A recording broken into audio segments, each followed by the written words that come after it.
something that I've never done or seen anything of before, so it's going to be a real eye-opener. And then there's Shelley, of course, who I think Shelley and Link are the common denominator here. Get out, try something new, help others. I've got two. Oh, Jess! I'm a little bit nervous, it's my first time overseas.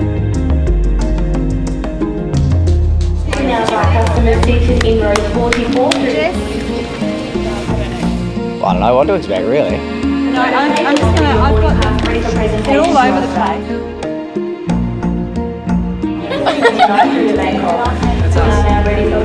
What are we really sitting? Good, excited. It doesn't matter, as long as you hear me.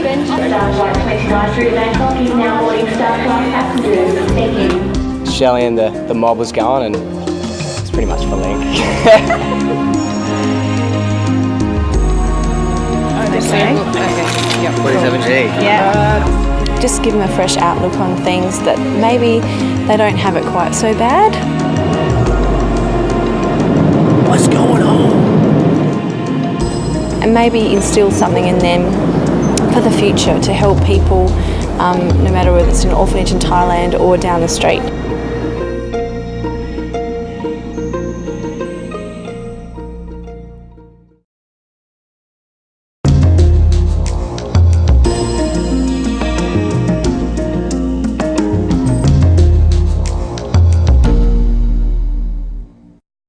You ready to go? We're meant at 6 o'clock. We're meant to be downstairs. Yeah, just gonna change my pants and we'll be down there in 2 seconds. 2 seconds? Maybe Good 2 deal. minutes. 2 minutes.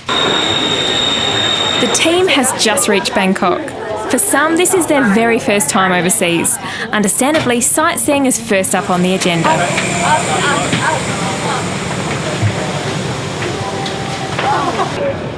Everyone overwhelmed with the bright lights of the city.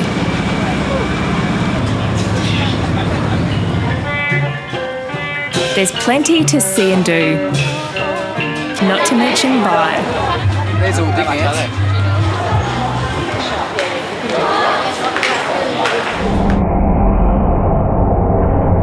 Now it's back to the hotel.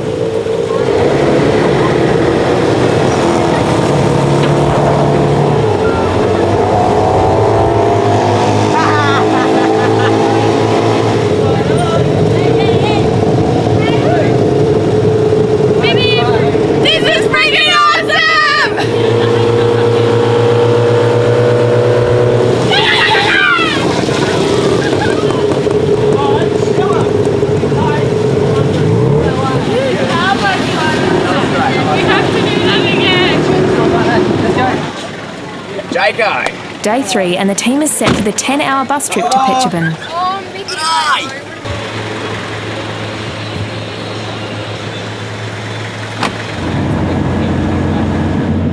I guess to get a greater perspective on life and these issues are happening around the world, and probably a bit emotional, understanding that like all this stuff does happen, and I guess it's so easy to watch it on TV and have this postcard sort of feeling, but to actually experience it is another thing.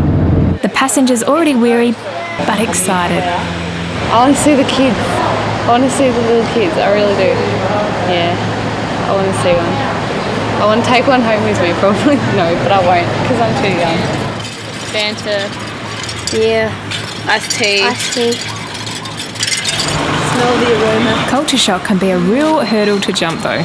A bit grossed out by the toilets. What was gross? You have to squat. It's gross. It's a bit different to what we're used to. There are the odd butterflies with most of the team not knowing what to expect. I'm very nervous. I've never been to one. Don't know what is involved. Just seeing how other people live. Just seeing how spoiled we really are.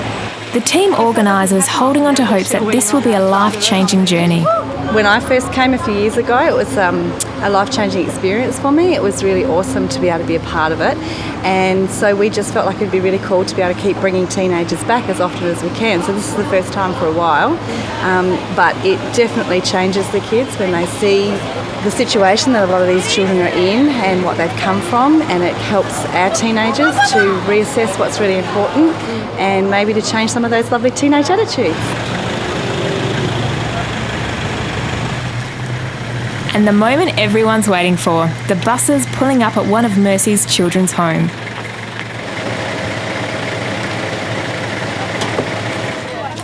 For some, it's a time to meet old friends. All these children and you still look so good. 200 baht. 200 baht. 200 baht. Jeannie is here, yes, she's down in our apartment down there. Yeah. High five. High five. Yes. ชอบอาหารไทยไหม ชอบมากเล่นฟุตบอลไหม Nice to meet you.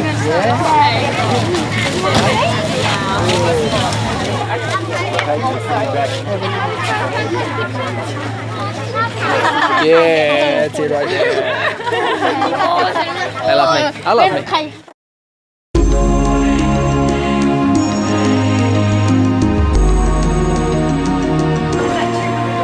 This is Rob Dunk. He's the founder of Mercy, the Australian pastor giving the gang a few housekeeping rules to start with. You can have breakfast here with your own toast and whatever. Or if you want to go away with the children, they have breakfast at what time? 6:30. I think all the teenagers want to do that, isn't that right? That didn't prove such a popular option, but playtime's another story. What's your name? Woon? Very pretty name. The team immediately making new friends.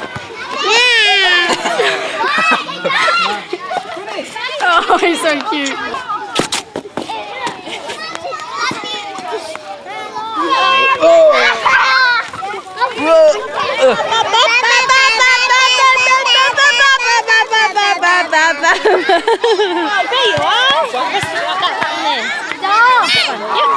Stop!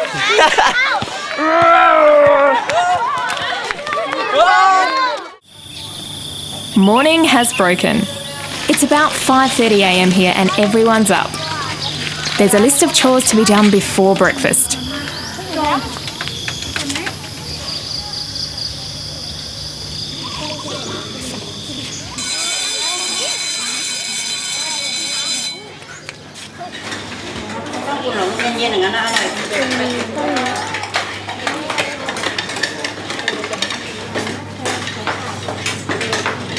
Now it's off to school, which is conveniently next door. Over at the visitors' quarters, it's a little less action-packed. Love it. Dankeschön.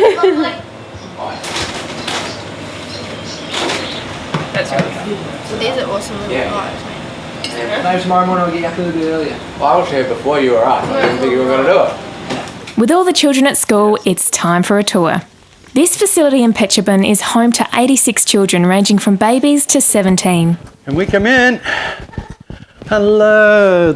Did all these girls see us coming and get their mops out? There are 26 staff who care for the youngsters. A lot of those adults actually raised here themselves. Yeah, she was one of our teenagers. And now you're working here.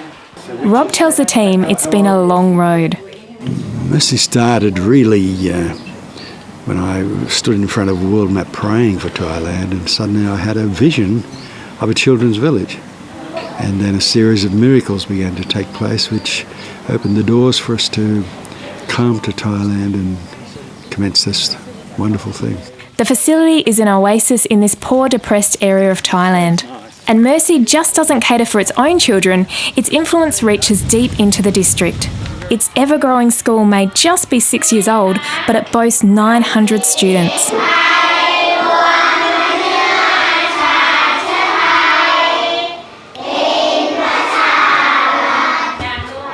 So we've got children from 19 villages that come. There's several entire villages. Every child in the village comes that's of school age. They are very, very poor, most of them extremely poor families. And we pay for the transport. We have 17 vehicles. That's 3 large trucks plus the other smaller vehicles. And we pay for that. The schooling is free. The government is now subsidising each of our children, which enables us to actually cover the wage bill for the teachers. On top of that, our 35 plus teachers. On top of that, then we have other cooks and cleaners and gardeners and because we feed the children, so that you're looking at almost 1,000 meals per day by the time you feed the staff as well. So that's about 5,000 meals a week just there that we feed. The principal says education wasn't always this accessible. He should know. Tanagon and his sister Pauline grew up in this very area. ในชุมชนเป็นชุมชนที่ต้องการรับการพัฒนา Because we are poor and we can't support everyone, he just pick one or two, to have a good education, and he get a good education, and he hope he will come and help and poor people and the area where he come from. Pauline is the Thai head of Mercy. Deprived of an early education, she is now hitting the books to become a teacher. With Mercy's school practically giving free education, Pauline is fulfilling a lifelong dream. When I'm 13 years old, I stood in the front of my house, and I saw my friend went to high school, and I cry. I really love to go, but I can't, and something came on me, and I feel like one day I will build school, I will help poor people, I will do more than what I should do with my family, and then God remind me to remember those days. I'm just cry, and just thank God my dream come true. Yeah.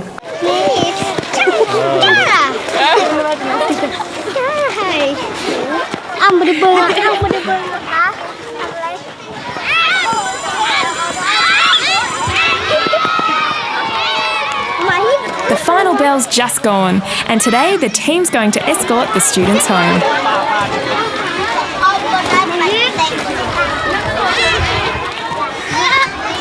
Wow.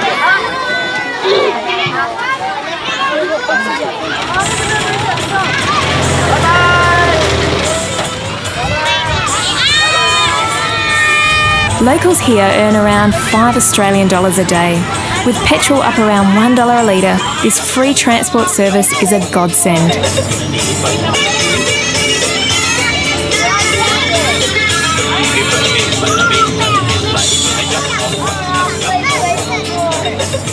The teenagers coming face to face with conditions these children live in every day.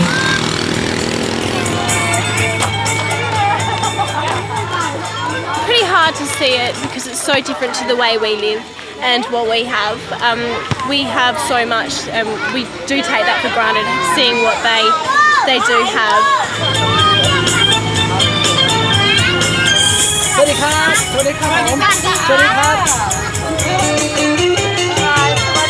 I do feel sorry for them because it looks like they're not very comfortable or hygienic, maybe.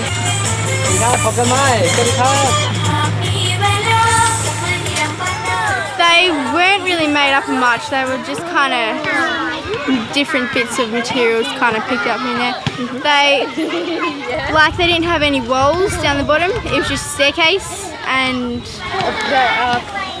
they weren't very good. So it'd be hard living there.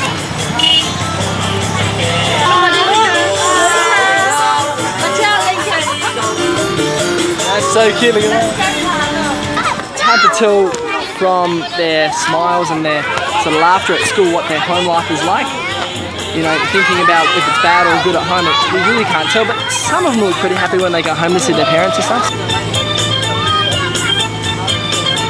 It shocked me a bit too, to think that these kids go home to that and we go home to air conditioning, comfort and all that sort of thing. Like the houses, they really don't even look like houses. They're straw roofs and sticks for walls. Like, it's hardly home.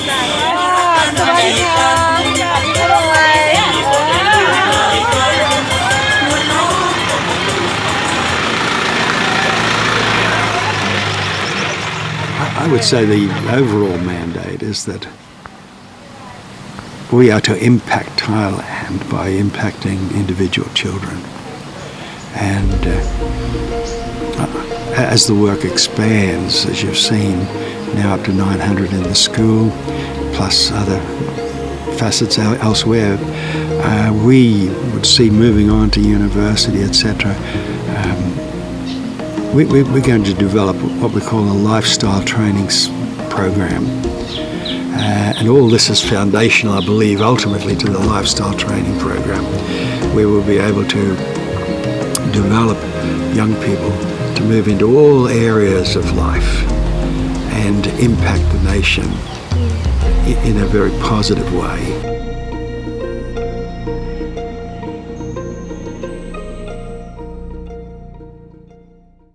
All right, gang. So you're all enjoying the hot weather? Yep. Excellent. All right, Rob had a list of things this morning that we could help with if we're feeling that way inclined. Sarah, and Laura are the washer girls. Excellent. The babies' homes, I think Sarah we have. Before heading off in all directions, the team presents toys and clothes they collected for the children. Oh, Ben, there's your cricket stuff. Fantastic. So, do you think here? We'll use a lot in the school if you don't mind. Absolutely. We're so short of. Oh, I love pink. That one's got some purple in it. I love pink one. Really nice. You've been hanging around kids too much. Yeah. He's a little champ.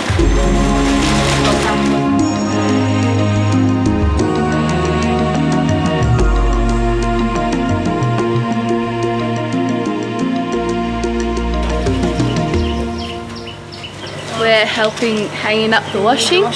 We have to do this, and then later on we have to iron the clothes as well. I think it'll make me appreciate a lot of stuff at home that I didn't before. What sort of things? Having parents around. I suppose I don't do that much at home as much as what they do, because like I don't do my washing and stuff. I saw some other kids helping doing the dishes and everything, but at home we have a dishwasher, so not as easy.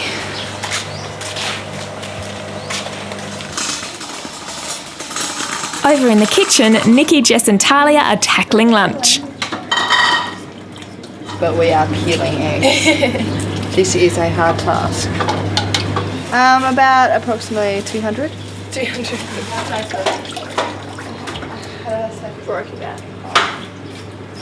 Excuse me? Hey look, it's the skin inside the skin. Just think, these used to be chickens. Next door, there's a special delivery at school. The team presenting stuffed toys and cricket gear from home.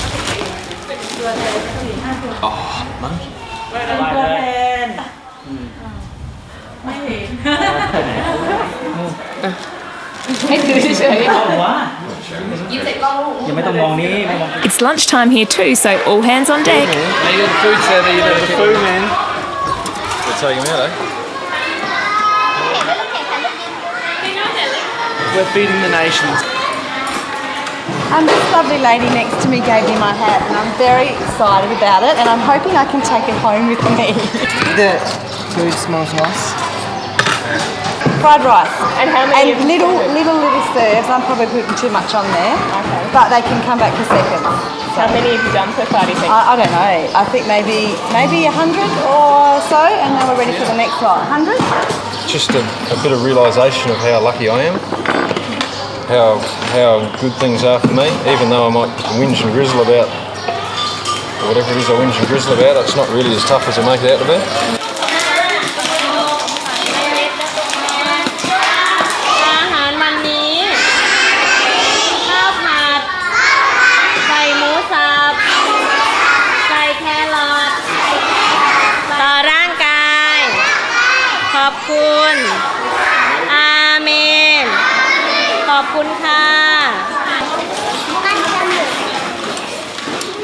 I'd like to think it makes me a little less selfish, but that's a constant challenge, I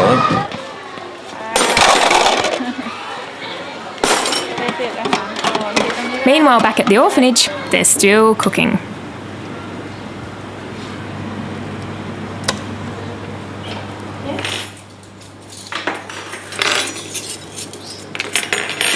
That's it. More eggs?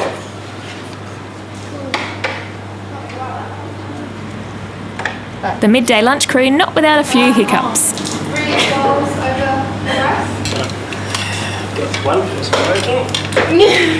I enjoyed helping out this morning just so you feel like you're doing something, because it seems like everyone's really hard at work and we've just been on vacation and I enjoyed that. Not everyone's in the same boat. I can't do this. Yes, you can. Do people use squat toilets without shoes? Nice. Lovely. It's pretty gross though. It is pretty gross. Thank you. So not good at this. Time to bring out the big guns. Well, at least the paint. This planter box first on the hit list. Right, yeah, got a couple of brushes? Yep, we're going. Go, you good things. We're just undercoating some of the bits and pieces that are being finished off. Like this is obviously a planter box. There's going to be a storeroom where I'm going to undercoat, and then a toilet block. There's still very much in expansion. The school's growing every year, so there's going to be jobs like this that are going to be constant for a little while. So we get to do the undercoat, the next team's doing the painting. This isn't even like strenuous, and we're like sweating our guts out.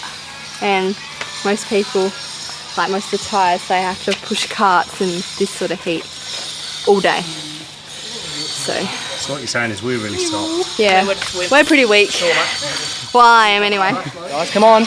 Just an undercoat, guys. Let's get things moving, all right? Whatever. Wiping up the paint that's on the tiles. On the paint tile, wipe it up. Flat out, you know. Just putting this white stuff with this rotating thing on this hard bit. It's, whew, you know. Make it sound very complicated. Oh, it is. People just don't appreciate the work that goes into putting this white stuff on the hard thing with the rolly bit.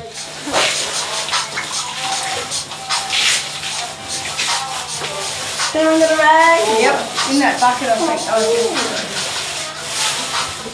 Got some on your delicate hands. Oh yes, just a lot. It's good. A well-deserved break after all their hard work, the team taken to the local markets for a little R&R.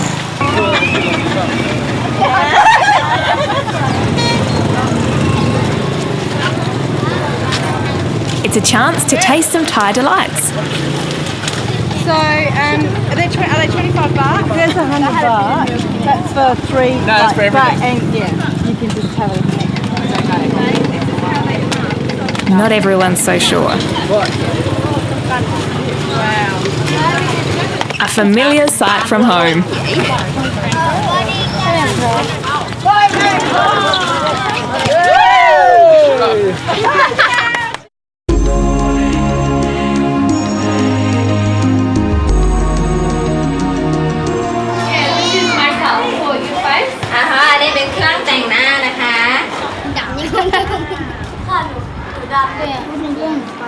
These kids, they are amazingly happy. Like they have a contagious joy about them as well. It's amazing. Yeah. Where do you think that joy comes from? Definitely not stuff of the world, which again is amazing. Like I guess that's the revelation that I've had, that it isn't about stuff of the world and these materialistic things that we do so often cling to, but it's really about, you know, relationships and that sort of stuff. It tastes good too. We live in a nation where there's a growing middle class, and these are poor children that we are bringing through to a great future. We want to see them reach their highest potential in life, and so I think that includes teaching them to have values that are up, you know, middle class values anyway, so that they can break out of that poverty cycle and help others younger or more needy than themselves.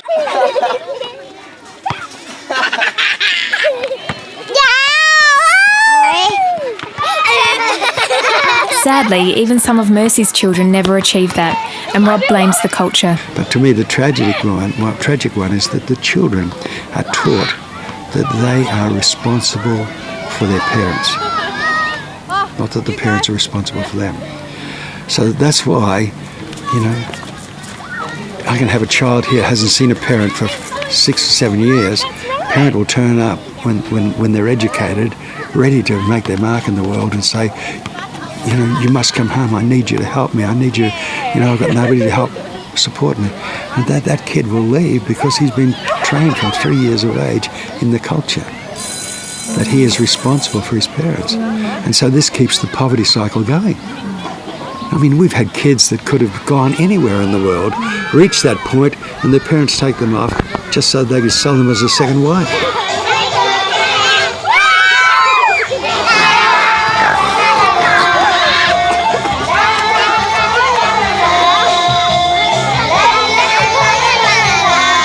The team is well and truly immersed in Mercy life now and loving every minute of it. But the time's come to hear the truth about the pain behind these smiles. Moses came to us in Congen when he was only 1 month old. So his mum didn't have any papers.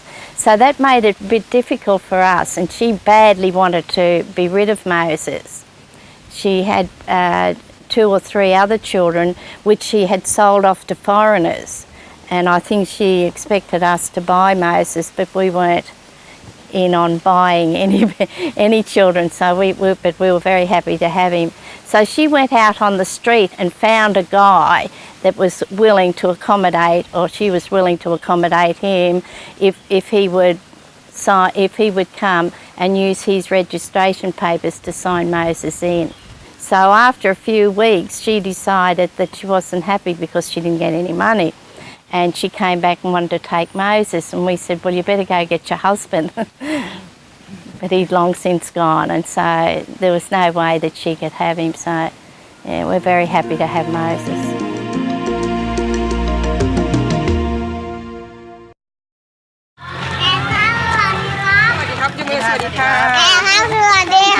We're very big on bonding here. We like the kids to bond, and I don't like to see the kids bonding to foreigners, because the foreigners come and go, and that's another rejection in a kid's life.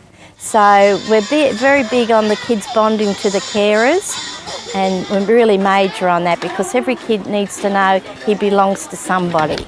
That every kid needs to know that he can look and say, hey, that's my mum over there. We don't go looking for children, they come looking for us. So usually in April we'll get droves of people coming here wanting us to take their children. Mercy will only take children in with one parent if there isn't a supportive family surrounding them. AIDS orphans are another story. They are never knocked back. He's an AIDS orphan, right? His mum and dad have died of AIDS, and when God first came to us, he was quite a challenge. He was just, we didn't think we'd ever sort of calm him down, and he was just full on. But he has settled, and I think he's finding school a challenge at the moment, and that could be why, but yeah, most of the time he's pretty good. There are too many stories to tell. One of the most painful memories is that of Radia. She went home for holidays, and then when she came back beginning of May to start school again, her father said she doesn't want to stay here. And we couldn't get anything out of Radia. She didn't want to talk about it, she just sat there and cried. And the father kept saying, I tell her she must come back here, but she doesn't want to. So in the end, we couldn't do anything, so Radia went off with the father. But we heard a month later that Dad, the wicked old man, had already sold her to an older man as a second wife, and she was only 14, and he'd already got a couple of other wives up in the mountains, and yeah, so that was quite sad. And she's now having her 3rd baby, and she would only be 19.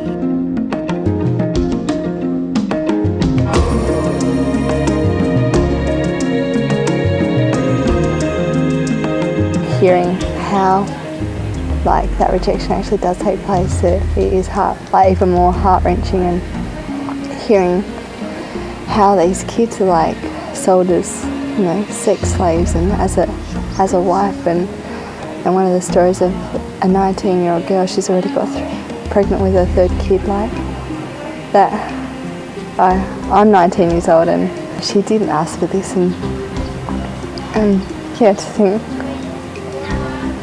that she was sold to, you know, her dad was able to concrete the floor and put a tin roof on his house for what she has to go through. So for the rest of her life. It's not fair. It's not. Oh man. Yeah, you've got no idea what's going on until you actually come to a place like this and hear about it, and you're just kind of blown away. It made me feel really upset because you can't do that to your child, and you can't tell a kid that's just, well, obviously you can, but you can't, I don't know how they can find it in them to do that. I think we all wish that we could just go out there and just grab all the kids who need something like this and give that to them.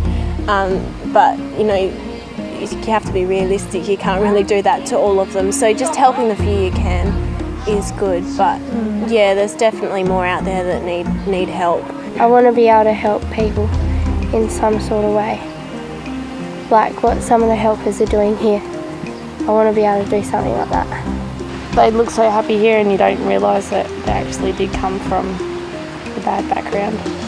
It was really sad how there was they just got rejected and just nobody wanted them and stuff because they're great kids. I've got it easy. Got it easy as pie compared to these kids. They've just had a struggle since the day they were born, really. I won't ask for as much stuff anymore, and yeah, just feel heaps luckier about the food. Yep, and the family is a big thing too, yeah. It's just remarkable what they've done, pretty much. Like how it's all come together, and just the amount of faith I've had for God to deliver it all. And that they've given the kids a home and, you know, education and just everything they've done for them after being rejected so by their parents or family, whatever. It's it's pretty much wow. I think every time I hear stories like that, it makes me want to do something more. I don't sit back and get sad. I don't sit back and get worked up over it. I sort of think, okay, righto, what can we do?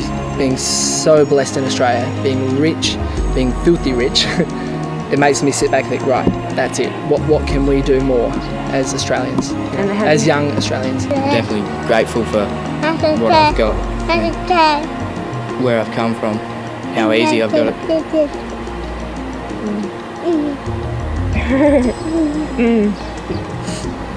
Who's say Sarika?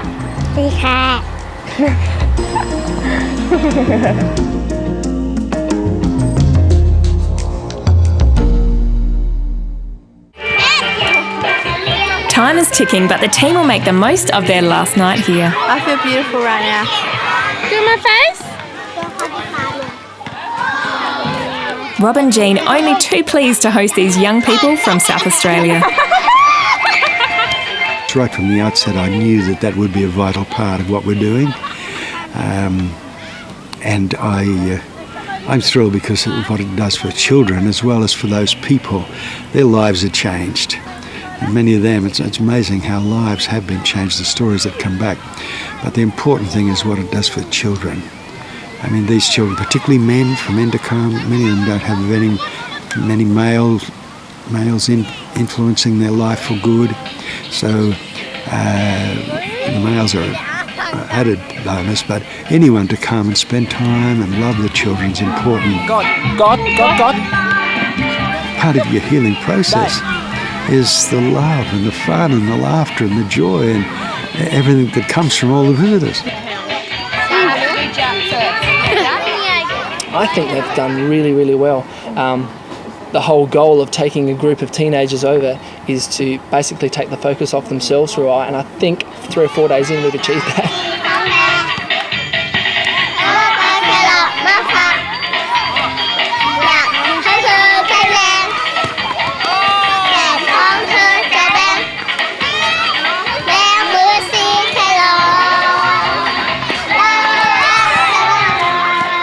And I don't think the world is as far away as it used to be anymore. Like, I think Thailand is just an 8-hour plane flight away and we're here. You know, there's no jet lag. I think, you just fall in love with, you know, being in a different country and being a part of other people's lives. So. This is a little creator. The team get to do church before they move on, and what an experience it is.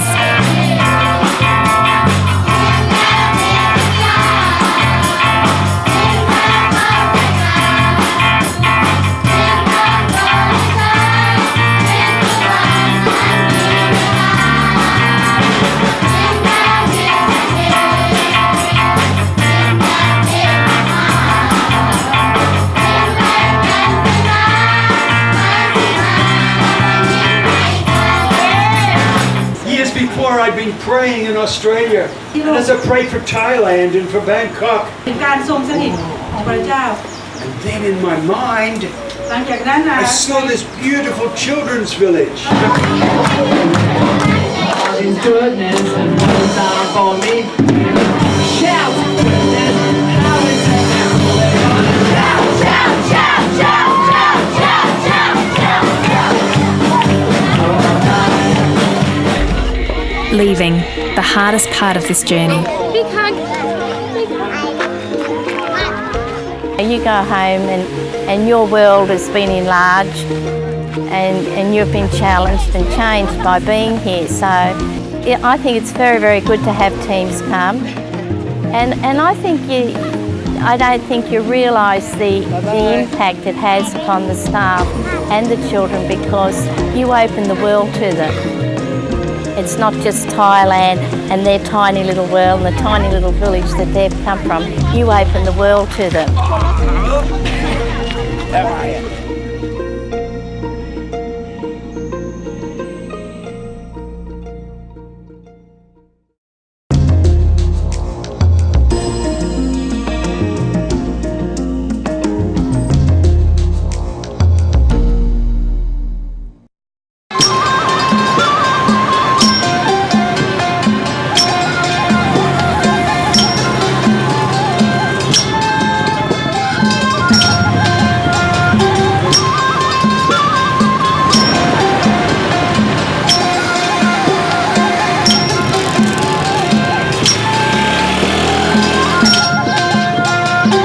The team has just arrived in Kongan. We're more than halfway through the journey. This is such a different place from Phetchabun, and the team is feeling the absence of the children. It was sad. Yes, I got really attached to some of the girls and little boy. So I guess that's another hard thing to, like, why it's hard leaving, because you know that these kids have faced so much rejection as it is in their life, and developing such a strong relationship over the short period of time, despite communication barriers and everything, it's hard to leave, because you're like, you know, am I just another person that they feel rejected by because we're leaving? A lot of thoughts go through my mind as to whether it's even good coming. Like, do you add to the rejection by leaving, by being connected? I was definitely excited to be able to see Moses and a few of the others, you know, that I remembered from my time. But it was amazing how instant I felt that, you know, to hold him and to connect with him. And he would spot me out, he would try to find me and spot, and a smile and a wave. And so it was really quite difficult for me to say goodbye to him again, because I wanted to bring him home the first time. But yeah, just very special also. Hopefully it won't be the last time. So yeah, there was, you know, the team were having a few tears, and then I sat up the front of the bus and had a few tears when we left. But you know, I wouldn't not do it for anything, and I hope that we get to come back again soon. In life, any sort of partnership, whether it be a business, marriage, I don't think it matters. There's a risk, and if you're not prepared to take the risk, there is no reward. So I'll take the risk on the chance that there's a reward.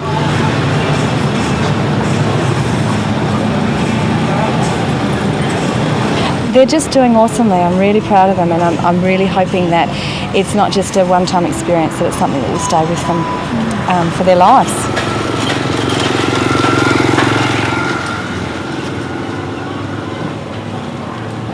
As great as they were in Petchebin, Sharon knows the team needs a little encouragement at this time.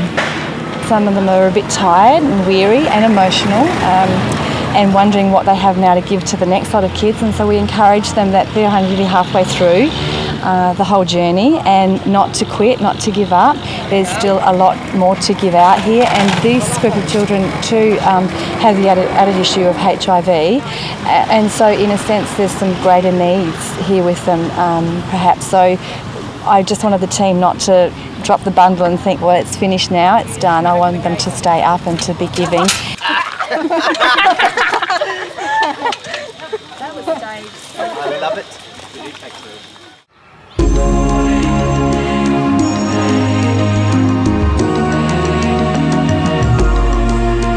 This is Mercy's Centre for Children with AIDS. Director Wendy says there are 40 kids living here and their condition is nothing to be frightened of. Is if you see an open blood spill in a child. And by an open blood spill, what I mean is they've cut themselves or they've fallen over or they've gashed their heads and blood is pounding out, right?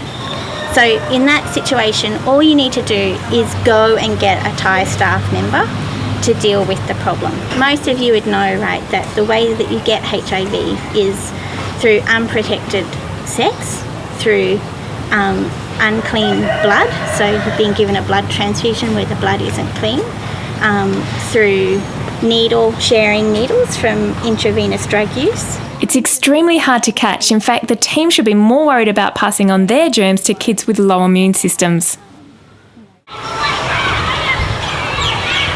The children are already at school, one of the only schools in this district which allows HIV-infected students to attend. In that case, the team knows what to do. Time to get to work.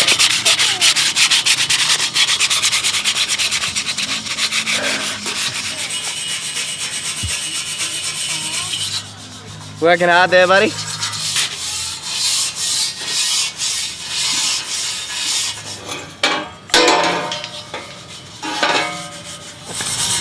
pretty gross now, just feel it on my face. Yeah, it looks pretty bad. Oh, do it again, we want a big funny shot.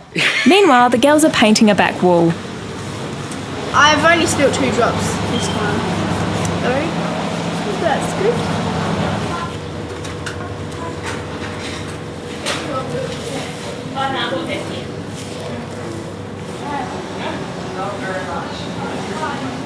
Never tell who's inside.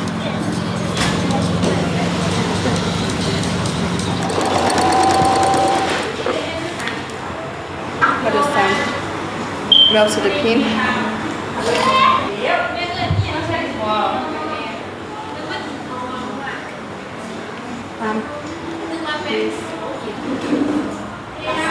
What did your socks not?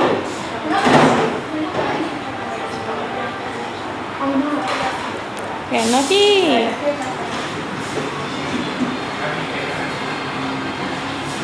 On is 13. Oh, there's some of those. May is 5 to 8. This does stuff in my brain. Back to those beds that were left out in the elements, and now everyone's in on the act. Well, what's that one there? Yeah, no, that's it there with the top rail on it. See, the top one should have a rail like that. That's true.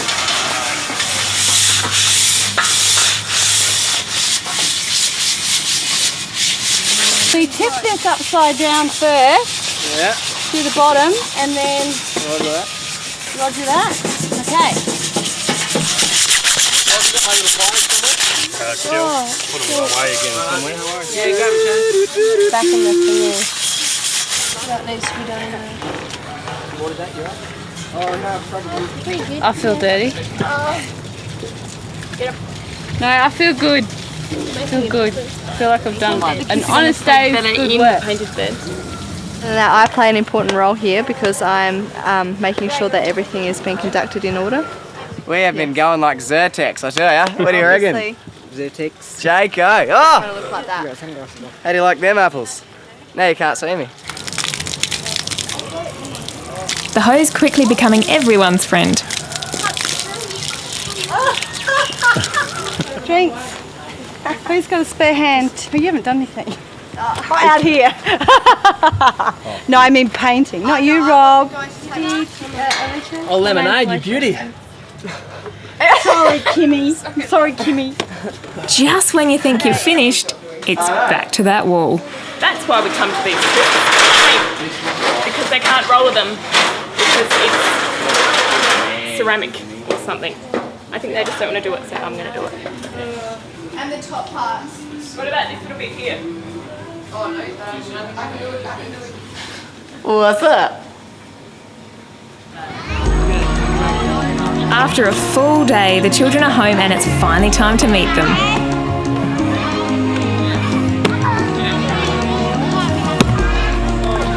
Hello. คุณชื่ออะไรครับ ชื่อโอมครับ โออะไรนะ โอม โอม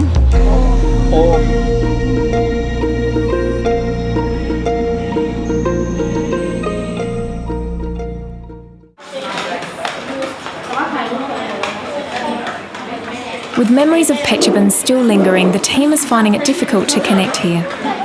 I find this orphanage hard too, because when we just walked in, like no one came running up to us, and it's like, okay, we have to go and talk to them, and it's a bit harder. The children seem a lot more like reserved and not as open with people and run up to and so it will be hard to adjust to the difference because you expect them to be like that, but yeah, like I'm ready for it and it'll be good to experience something different. I'm missing my little sister, yeah. And mum. But yeah, mostly my little sister, because being around all these little kids thinking, wow, I really want my sister now.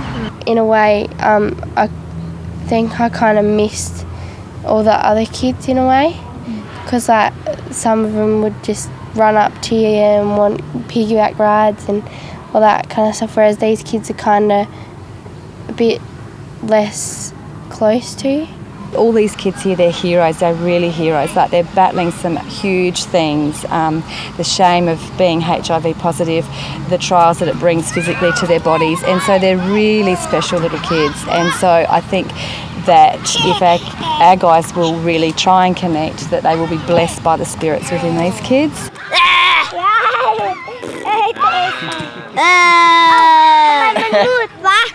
Look at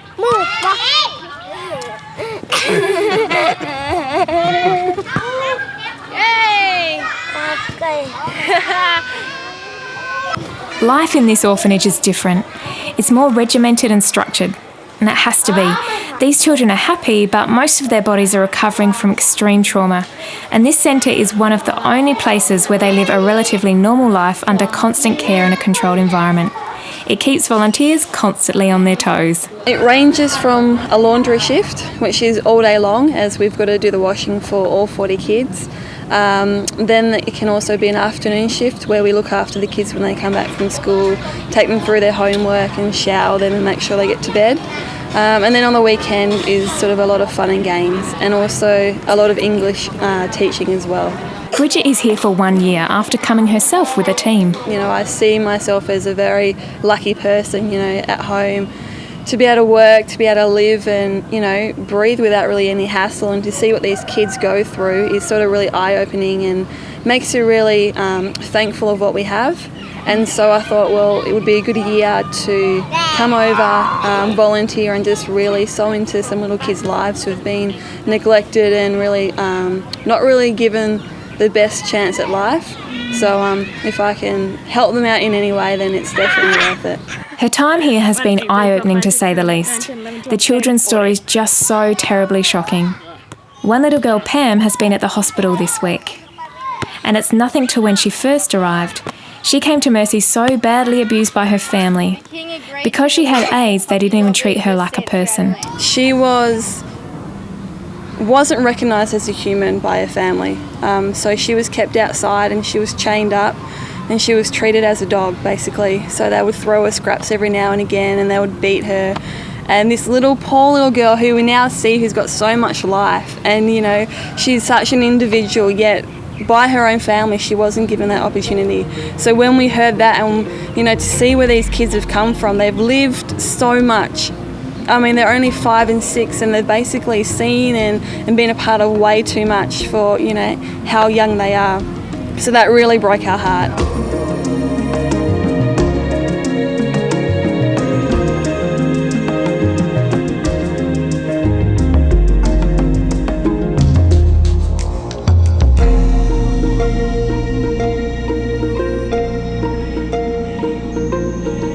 Every child that comes to us comes broken. You know, they're broken emotionally and spiritually, and of course, generally they're broken physically because they're usually in not a very good shape by the time they come. So, you know, there are definitely instances where I think, wow, you know, that kid's story is really special, and, you know, I don't think I'll ever get over that. But really, when you're looking in the greater context, every kid's story that comes here is tragic. Wendy is also from Australia. She's been here for 4 years, and just when she thinks her heart can't break anymore, it does. She says it's the discrimination that's rife here. Half-sisters Sumo and Kat are a prime example. When a new town official notified their school that they were HIV positive, the little girls were forced to leave the home they loved.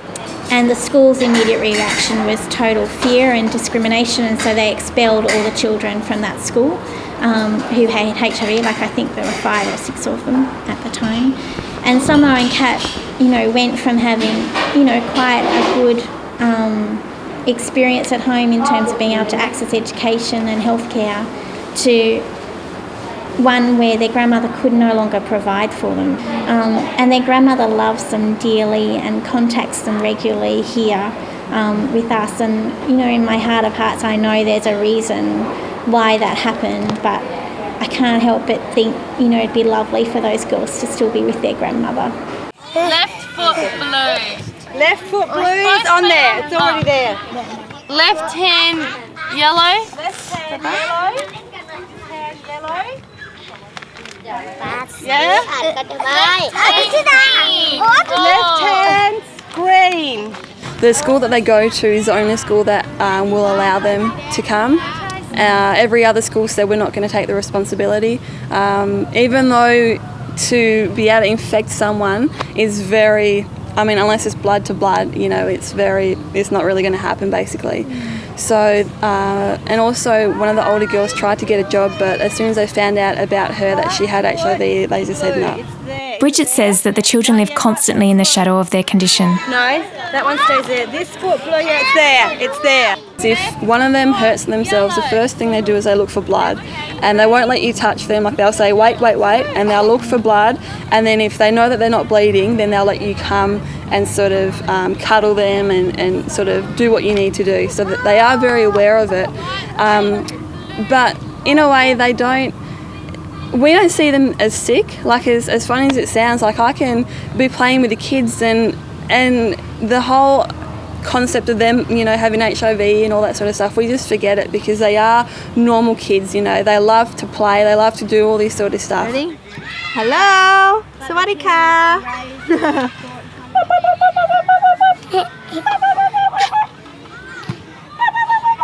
When teams come and they might offer practical assistance by doing things around our home, but the most significant thing they do is spend one-on-one time with the kids, loving the kids and, you know, treating them with care and attention and telling them that they're precious and telling them that they're loved. And, you know, I don't think our kids can ever get enough of that.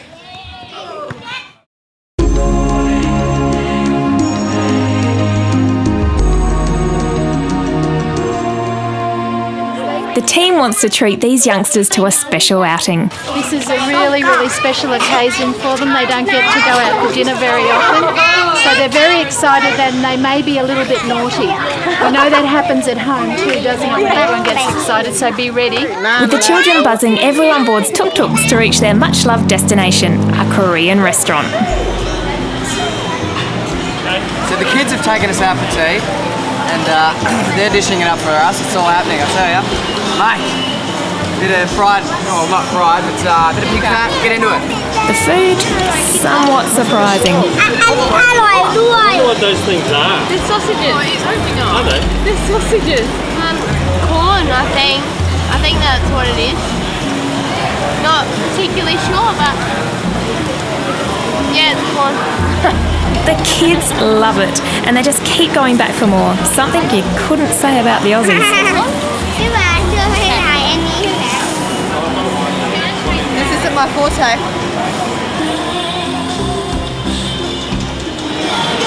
It's like it rain, it's great. He doesn't want his water, he wants more Coke.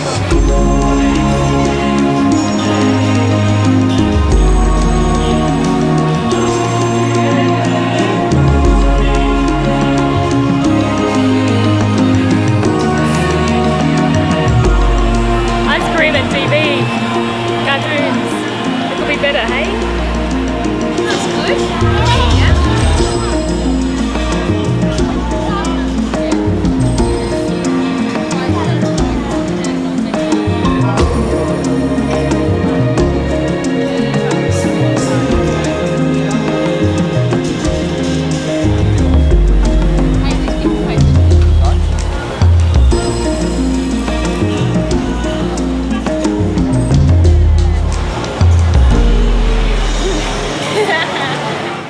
The team is finally settling in here. The guards are down. I guess it was difficult to start off with because I didn't really want to get into it like I did last time and get attached again, but I think I'm attached already, so. I hope to be back here, of course, but I'm not missing home. Sorry, Mum. When you have people around you who are making you laugh all the time and all that, yeah, you just kind of, you're like, whoa, this is great, I don't really want to go home.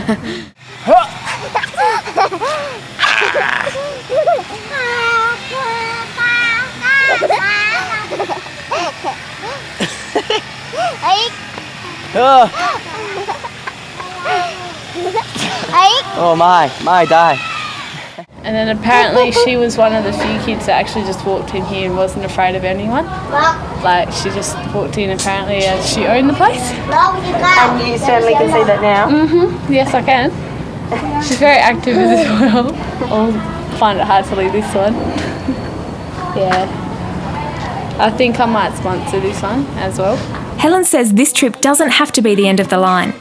She should know she's been here for 7 years, dedicating her life to these children after her own husband passed away from a HIV-related illness. But people can be involved by sewing into the work financially. They can be involved by praying for the children here. They can be involved by sponsoring children here.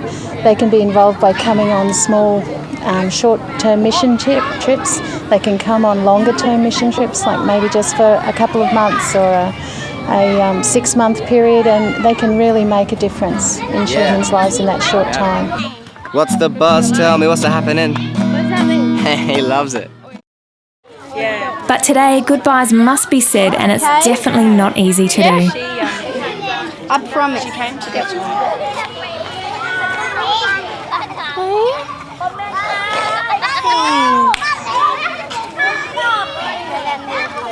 At least I got one wife.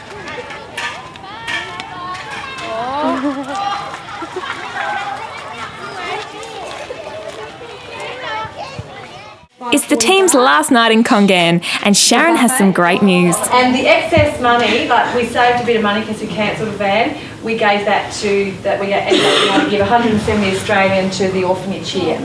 And they're going to purchase things like mattresses for the beds that we painted. The team thought they would do their own celebrating, farewelling Kongan with a night out in the town doing what they do best.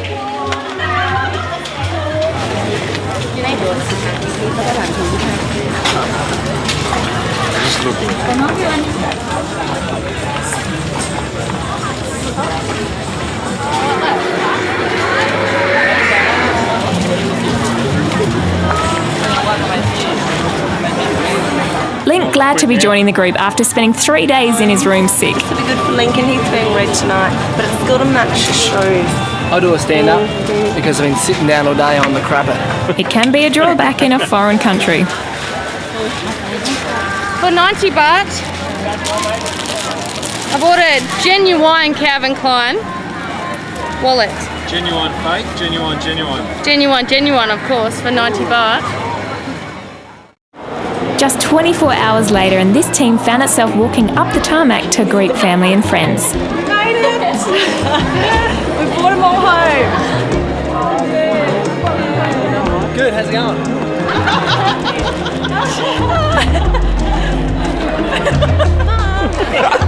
Come on. Bit of miscommunication. It was either going to be my family or my friends. So now I've got this fella. It's all good.